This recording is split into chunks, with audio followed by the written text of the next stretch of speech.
تمہاری توبہ کو قبول کر لیا ہے، تمہاری توبہ قبول کر لی ہے۔ جناب محمد رسول اللہ صلی اللہ علیہ وسلم نے فرمایا ہے کعب سے کہہ دو کہ وہ اپنی بیوی کو بلا سکتے ہیں، مسجد میں آ سکتے ہیں اور لوگوں سے دعا سلام کر سکتے ہیں۔ اللہ تعالیٰ نے ان کی توبہ کو قبول کر لیا۔ کعب ابن مالک آتے ہیں، جو چیز میں بتانا چاہتا ہوں نیچے زمین پر اترتے ہیں، کہتے ہیں میں تیزی سے مسجد نبوی کی طرف بھاگا، یہ خوشخبری میں جناب محمد رسول اللہ سے سنوں۔ جیسے ہی میں مسجد نبوی میں جاتا ہوں، صحابہ کرام میرا سواگت کر رہے ہیں، انہوں نے مجھے راستہ دے دیا، سب میری طرف دوڑ پڑے۔ اے کعب ابن مالک مبارک ہو، اللہ نے تمہاری توبہ قبول کر لی۔ اور میں ایک ہی بات کہتا جا رہا ہوں، مجھے یہ بات اللہ کے رسول سے سننی ہے۔ جیسے ہی ان کی نظر نبی اکرم کے چہرے پر پڑتی ہے، اللہ کے نبی کہتے ہیں آؤ کعب، یہ لوگ ٹھیک کہہ رہے ہیں، ابھی جبریل نے مجھے آ کر بتا دیا ہے کہ اللہ تعالیٰ نے کعب ابن مالک کی توبہ کو قبول کر لیا ہے، تم اپنی بیوی کو بلا سکتے ہو، آج کے بعد مسجد میں آ سکتے ہو، لوگوں سے دعا اور سلام کر سکتے ہو۔ کعب ابن مالک نے اللہ کے نبی کا ہاتھ پکڑا، اس کو چوما، نبی کی پیشانی کا بوسہ لیا، گلے لگے اور فرمایا اے اللہ کے رسول، آج آپ نے مجھے میری کھوئی ہوئی زندگی دوبارہ لوٹا دی، آج آپ نے میرے لیے جینے کا ایک دوسرا موقع دے دیا، اللہ نے میری توبہ قبول کر لی۔ اب اس خوشی کا تقاضا یہ ہے کہ میرے پاس جتنے مکان ہیں، میرے پاس جتنے گھر ہیں، میرے پاس جتنی زمین ہے، میرے پاس جتنے باغات ہیں، اے اللہ کے رسول آپ گواہ رہنا، وہ ساری کی ساری زمین، ساری پراپرٹی، سارے باغات، سارے مکان میں صدقہ کر رہا ہوں، میں اللہ کے راستے میں دے رہا ہوں۔ اس خوشی کا تقاضا یہ ہے کہ میں سب کچھ اللہ کی راہ میں لٹا دوں۔ آپ نے کعب ابن مالک کا ہاتھ پکڑا، آئے کعب تم ایسا نہیں کر سکتے ہو، تم اپنی پوری کی پوری پراپرٹی اللہ کی راہ میں نہیں دے سکتے ہو، اپنے سارے باغات تم اللہ کی راہ میں نہیں لٹا سکتے ہو، اپنے سارا مال، ساری دولت تم اللہ کی راہ میں نہیں دے سکتے ہو، تمہارے لیے جائز نہیں ہے۔ نہیں، جتنا دینا چاہو اتنا دے دو، ایک حصہ دے دو، دو حصہ دے دو، لیکن تم سارا کا سارا دے رہے ہو، خود سڑک پہ آنا چاہ رہے ہو، یہ تمہارے لیے صحیح نہیں ہے۔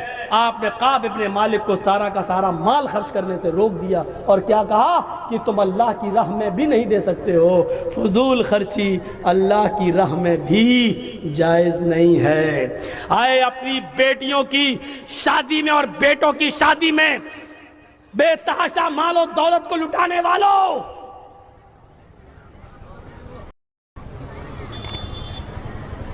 بے ہزاروں سینکڑوں ٹن کھانا بنا کر برباد کرنے والوں، 10 اور 15 لوگوں کے بیچ میں نکاح ہو سکتا ہے، 500 آدمیوں کی بارات لے جا کر لڑکی والوں کے گھر میں چوروں ڈاکوؤں کی طرح بنا کر لے کر کھلانے والوں، سنو، جب اللہ کی راہ میں سارا مال نہیں دیا جا سکتا ہے تو تمہاری سیاری و مکاری میں فضول خرچی جائز کیسے ہو سکتی ہے؟ یہاں کیسے جائز ہو سکتی ہے؟ کبھی ہم نے غور کیا ہے؟ سوچا ہے ہم نے؟ اس بات کا احساس نہیں ہوتا ہے۔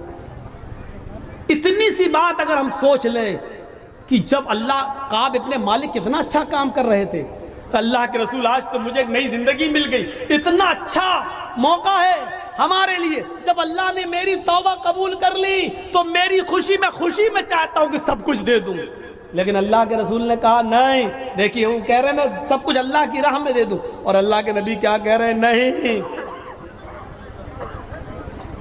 نہیں تم ایسا نہیں کر سکتے۔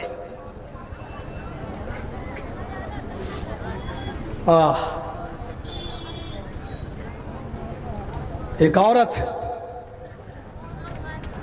جس کے پیٹ میں بچہ ہے اور آپ نے اس کو طلاق دے رکھی ہے، یا بچہ پیدا ہو چکا ہے اور وہ اپنی ماں کا دودھ پی رہا ہے اور آپ نے ایسی حالت میں اس کو طلاق دے دی ہے، تو ادھر بھی قرآن ایک حکم نافذ کر رہا ہے. وَعَلَى الْمَوْلُودِ لَهُ رِزْقُهُنَّ وَكِسْوَتُهُنَّ، اور لڑکے کے باپ کے اوپر یہ ضروری ہے. کیا ضروری ہے؟ جس کا لڑکا ہے یعنی باپ کے لیے جس نے طلاق دے دی ہے کہ جب تک وہ بچہ اپنی ماں کا دودھ پی رہا ہے، رزقہن وکسوتہن بالمعروف، اس عورت کا رزق یعنی اس عورت کا کھانا پانی اور اس کا کپڑا یہ باپ کی ذمہ داری ہے، یہ مرد کی ذمہ داری ہے کہ وہ اس عورت کو دے گا جس کے پاس بچہ ہے. اور اگر وہ دودھ پلا رہی ہے تو دودھ پلانے کا خرچہ بھی دے گا. طلاق ہو گئی، عدت 3 مہینے گزر گئی، لیکن چونکہ ابھی وہ بچے کو دودھ پلا رہی ہے اور بچہ ماں کا دودھ پی رہا ہے، تو اس پر بھی قرآن کیا کہہ رہا ہے؟ رزقہن وکسوتہن بالمعروف.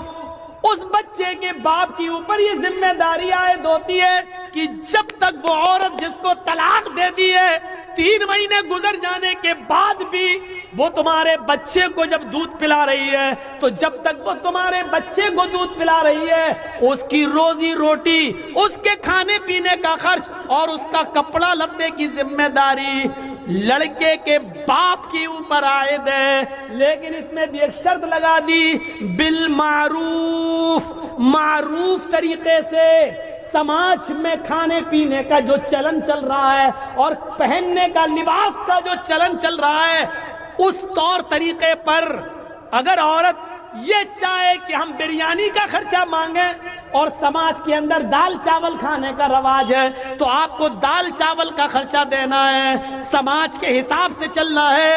اس عورت کے لیے آپ بریانی کا انتظام نہیں کریں گے، اس کو چکن اور مٹن نہیں، بالمعروف کہہ کر یہ بتا دیا کہ اس اچھے کام کے اندر بھی تمہیں فضول خرچی نہیں کرنا ہے. تمہارے سماج میں اگر 150 اور 200 روپے کی ساڑی عام طور پہ عورتیں پہنتی ہیں تو تم 1000 کا سوٹ نہیں دو گے، وہی 150 اور 200 کی ساڑی اس عورت کو پہناؤ گے. اس میں فضول خرچی نہیں کر سکتے ہو. او لوگو، لڑکا میرا ہے، وہ میرے بچے کی ماں ہے. آج ہم نے طلاق دے دی ہے، وہ بچہ میرے پاس آنا ہے، اس کی ماں الگ ہوگی، وہ بچہ تو میرا مانا جائے گا. لیکن ہم چاہیں کہ اس بچے کی پرورش میں زیادہ سے زیادہ خرچ کر دیں اور اس کی ماں کو بجائے دال چاول کے بریانی کھلائیں، مرغ و مسلم کھلائیں. قرآن کہتا ہے یہ فضول خرچی ہے. تمہیں اپنے سماج کے طور طریقے پر چلنا ہوگا، تمہیں اپنے معاشرے کے اور سماج کے راستے پہ چلنا ہوگا. دستور کے مطابق وہاں جو کھانے پینے کا چلن ہے وہی کھلانا اور وہی پہنانا ہوگا. تم حد سے آگے اس معاملے میں نہیں بڑھ سکتے ہو. یہاں پر بھی دیکھ لیجیے اللہ رب العالمین نے ایک قانون، ایک نیم بنا دیا کہ ادھر بھی فضول خرچی تم نہیں کر سکتے ہو. میں وید اور رامائن اور منتروں کی طرف اس لیے نہیں جا رہا ہوں کہ وہ سب آپ سن چکے ہیں.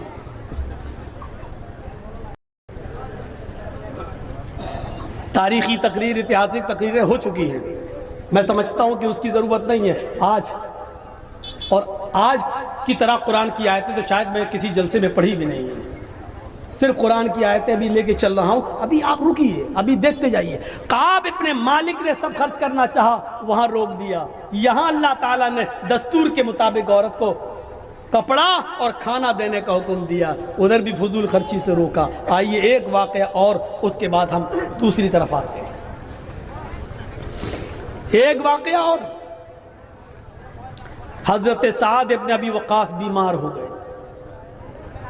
بخاری اٹھائیے، حضرت سعد ابن ابی وقاص بیمار ہوئے. اللہ کے رسول کو پتا چلا کہ حضرت سعد کی طبیعت خراب ہو گئی. اللہ کے رسول ان کی عیادت کے لیے ان کے گھر گئے. اس واقعے سے تو آنکھیں پھٹی کی پھٹی رہ جائیں گی. اللہ کے نبی جب ان کی عیادت کے لیے گئے تو حضرت سعد نے حضرت محمد الرسول اللہ کا ہاتھ پکڑ لیا اور کہنے لگے، جملے دیکھیے، اے اللہ کے رسول میری بات کو ذرا غور سے سننا، اب مجھے کئی بیماریاں لاحق ہو گئی ہیں، نہیں لگتا کہ میں اس بیماری میں بچوں گا۔ خیر موت و زندگی تو اللہ کے ہاتھ میں ہے، جو آیا ہے اس کو ایک دن جانا ہے۔ اللہ کے نبی کہتے ہیں سعد تم جو کچھ بھی بول رہے ہو اس میں کچھ بھی جھوٹ نہیں ہے، جو آیا ہے اس کو جانا ہے۔ تم کہہ رہے ہو کہ اس بیماری میں اب مجھے بچنے کی امید کم ہے، تو امیدیں دنیا لگاتی ہے، شفا دینے والا اللہ ہے، جب وہ تمہیں شفا دینا چاہے گا تو شفا دے دے گا، اور جب اپنے پاس بلانا چاہے گا تو ہماری دعائیں بھی تمہارے کوئی کام نہ آئیں گی۔ اے سعد تم کچھ اور بات کرنا چاہتے ہو تو بتاؤ۔ ہاں اے اللہ کے نبی موت و زندگی کا تو کوئی بھروسہ نہیں، لیکن آج مجھے ایک بات کہنی ہے۔ اے اللہ کے نبی میری ایک بیٹی ہے، بس صرف میری ایک بیٹی ہے، میں اس کی شادی سے فارغ ہو چکا ہوں، وہ بھی پرائے گھر کی ہو چکی ہے، وہ بھی شوہر والی ہے، اس کے بھی بچے ہیں، وہ اپنے سسرال جا چکی ہے، وہ اپنے شوہر کے پاس خوش ہے۔ اے اللہ کے رسول میرے پاس میرا ایک یہ مکان ہے، ایک اور مکان ہے، میرے پاس 2-3 باغات بھی ہیں، میرے پاس اس کے علاوہ بھی کوئی ملکیت ہے۔ میں چاہتا ہوں کہ میری بیٹی کا تو نکاح ہو گیا ہے، اب تو کوئی ہے نہیں، اس لیے میں چاہتا ہوں کہ انتقال سے پہلے میں سارا کا سارا اپنے گھر اور اپنے مکان اور اپنی ملکیت اور اپنی پراپرٹی زمین و جائیداد اللہ کے نام پہ خرچ کر دوں، فی سبیل اللہ لٹا دوں، سب صدقہ کر دوں۔ اے اللہ کے نبی کیسا رہے گا؟ اگر یہ صحیح ہے تو میں آپ کو دے دیتا ہوں، آپ اس کو دینی کام میں جہاں لگانا چاہیں لگا دیں۔ اللہ کے نبی فرماتے ہیں ایسا تم ایسا ہرگز نہیں کر سکتے۔ بخاری کے الفاظ پر غور کرنا، ایسا تم ایسا ہرگز نہیں کر سکتے۔ کہا اللہ کے نبی میں چاہتا ہوں کہ اپنی زندگی میں کچھ نہ کچھ صدقہ کر لوں، کیا میں سارا کا سارا نہیں دے سکتا؟ اللہ کے نبی فرماتے ہیں نہیں، ایسا تم سارا کا سارا نہیں دے سکتے۔ تو کہا ٹھیک ہے اے اللہ کے نبی تو میں اپنے گھر مکان ملکیت زمین و جائیداد کے 3 حصے کر لیتا ہوں۔ ادھر دیکھو یہ بات غور سے سنو، میں اپنی زمین و جائیداد ملکیت کے 3 حصے کر لیتا ہوں، 3 حصے، 2 حصے میں خرچ کر دیتا ہوں، 2 حصے کا میں صدقہ اور خیرات کر دیتا ہوں، اور ایک حصہ اپنے پاس رکھ لیتا ہوں جو میرے مرنے کے بعد ترکہ ہو جائے گا، میری بیٹی میں اور میرے رشتہ داروں میں بڑھ جائے گا۔ اللہ کے نبی کہتے ہیں اے سعد تم ایسا بھی نہیں کر سکتے ہو، اپنی ملکیت، اپنی پراپرٹی، اپنی زمین و جائیداد کا 2/3 یعنی 3 حصوں میں سے 2 حصے بھی خرچ نہیں کر سکتے ہو۔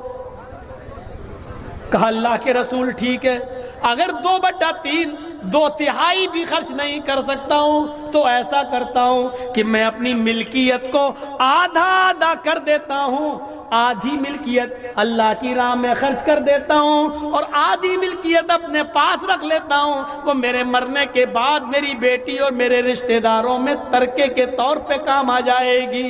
آپ نے فرمایا اے سعد تم اپنی زندگی میں اپنی پراپرٹی زمین و جائیداد کا آدھا حصہ کر کے آدھا مال بھی صدقہ اور خیرات نہیں کر سکتے ہو، آدھا بھی نہیں دے سکتے ہو۔ تو کہا اللہ کے رسول اگر آدھا بھی نہیں دے سکتا ہوں تو ایسا کر لوں کہ میں اپنی پراپرٹی زمین و جائیداد اور اپنے مال و دولت سب کے 3 حصے کر کے 2 حصے،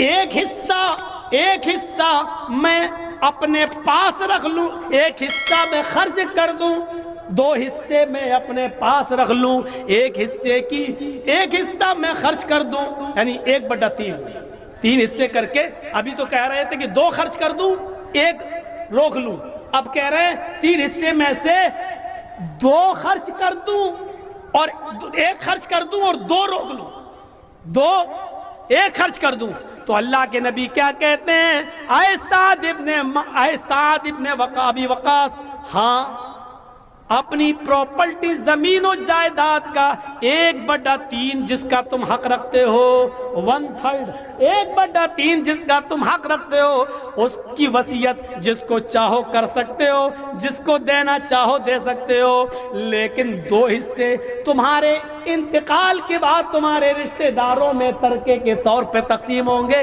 1/3 حصہ تم خرچ کرنا چاہو تو کر سکتے ہو، صدقہ و خیرات دینا چاہو تو دے سکتے ہو، حالانکہ یہ بھی زیادہ ہے، یعنی میری مانو تو یہ بھی زیادہ ہے، لیکن 1/3 کا تمہیں اختیار ہے، 1/3 کا تمہیں اختیار ہے۔ یہ حدیث ہمیں کیا بتلا رہی ہے؟ بخاری شریف کا یہ منظر اللہ کے رسول صلی اللہ علیہ وسلم نے حضرت سعد ابن ابی وقاص سے جو کہا، وہ بھی ان کی بیماری کے حال میں جو کہا، یہ حکم ہمیں بتلا رہا ہے کہ ہم سارا کا سارا مال خرچ کر کے خود سڑکوں پہ آ جائیں اور بھکاری بن جائیں، یہ جائز نہیں ہے۔ جب دینی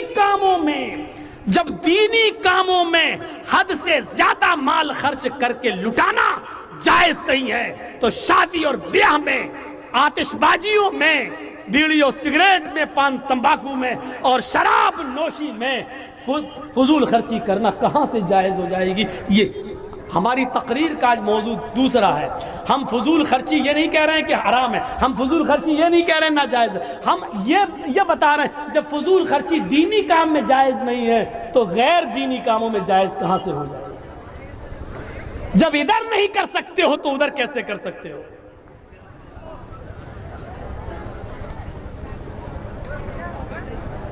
یہ ذہن اپنا بنائیے، کھانے میں، پینے میں، چلنے میں، پھرنے میں، بولنے میں اعتدال، بیچ کا راستہ اختیار ہونا چاہیے، بیچ کا راستہ۔ ارے عبادت میں فضول خرچی جائز نہیں ہے، عبادت میں اللہ کے نبی صلی اللہ علیہ وسلم نے بتا دیا، حدیثوں کی کتابیں پڑھ جائیے، جب وضو بنانے بیٹھو تو کتنے پانی سے وضو بنا سکتے ہو، غسل کرنے بیٹھو تو کتنے پانی سے غسل کر سکتے ہو، اللہ کے رسول غسل میں کتنا پانی استعمال کرتے تھے، سب یہ چھوٹی چھوٹی حدیث کی کتاب بلوغ المرام میں آپ کو مل جائے گا پورا کا پورا طریقہ۔ آپ کتنے پانی سے وضو بنا لیتے تھے، آپ کو پورا کا پورا طریقہ مل جائے گا۔ لیجئے 2 مد پانی سے آپ وضو بنا لیتے تھے، 2 مد کتنا ہوتا معلوم ہے آپ کو؟ 4 مد کا 1 سا، 4 مد کا 1 سا، 1 سا کتنا ہوتا ہے؟ پونے 3 سیر، یعنی 2.5 کلو، 2.5 کلو، 4 مد کا 1 سا یعنی 2.5 کلو کا 1 سا، اور اللہ کے رسول 4 مد نہیں 2 مد یعنی 2.5 کلو سے آدھا کر دو کتنا ہوا؟ 1.25 لیٹر پانی سے وضو بنا لیتے تھے، اور پھر آپ کہتے تھے پانی بچاؤ، پانی میں فضول خرچی مت کرو۔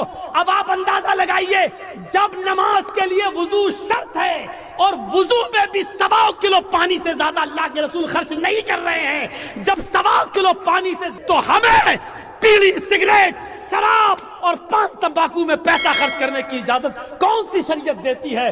کون سا سماج دیتا ہے؟ کون سی سوسائٹی دیتی ہے؟ شادی میں 15، 20 اور 50 آدمی سے زیادہ 200 آدمیوں کی بارات کون سی شریعت ہمیں اجازت دیتی ہے؟ مہمانوں کے لیے بکرے، قورمے، مچھلی، فرائی اور شاہی پنیر اور سبزی کے آئٹم الگ 20 قسم کے آئٹم بنانے کی کون سی شریعت اجازت دیتی ہے؟ کہاں سے ہم نے لیا ہے یہ سب؟ جب وضو کے اندر پانی کو زیادہ خرچ نہیں کیا جا سکتا، ایک شادی، اوفو کتنی بار سنا ہوگا یہ واقعہ۔ اللہ کے رسول صلی اللہ علیہ وسلم کے پاس، نبی اکرم کے پاس ایک عورت آتی ہے، ایک عورت، کتنی بار یہ واقعہ سنا ہوگا، اور آ کر کہتی ہے اللہ کے رسول میں اپنے آپ کو ہبا کر رہی ہوں، میں اپنے نفس کی مالک آپ کو بنا رہی ہوں، میں آپ سے نکاح کرنا چاہتی ہوں۔ اللہ کے رسول نے اس کو ایک نظر دیکھا، اور نظر دیکھنے کے بعد آپ نے نظر نیچی کر لی اور فرمایا اے عورت، اب مجھے عورتوں میں کوئی رغبت نہ رہی، اب مجھے کسی عورت کی ضرورت نہیں، یعنی اب مجھے شادی کی کوئی ضرورت اور حاجت نہیں۔ وہ عورت وہی بیٹھ گئی کہ شاید ابھی اللہ کے رسول ہمارے لیے کوئی فیصلہ کریں گے۔ وہی ایک صحابی بیٹھے تھے، کہا اللہ کے رسول اگر آپ نہیں کرنا چاہتے ہیں تو میں نکاح کا خواہش مند ہوں، میرے ساتھ نکاح کر دیجئے۔ اوئے ہوئے، ذرا دیکھیے تو صحیح، اللہ کے نبی صلی اللہ علیہ وسلم فرماتے ہیں تم نکاح کرنا چاہتے ہو؟ کہاں؟ اس عورت سے پوچھا کہ یہ چاہتے ہیں، تو کہا اللہ کے رسول اگر آپ نہیں کرنا چاہتے تو ان کے ساتھ کر دیجئے۔ تو آپ نے اس صحابی کو اپنے قریب بلایا، بخاری کے الفاظ دیکھیے، آپ نے فرمایا کیا آپ اپنی بیوی کو مہر میں کچھ دے سکتے ہو؟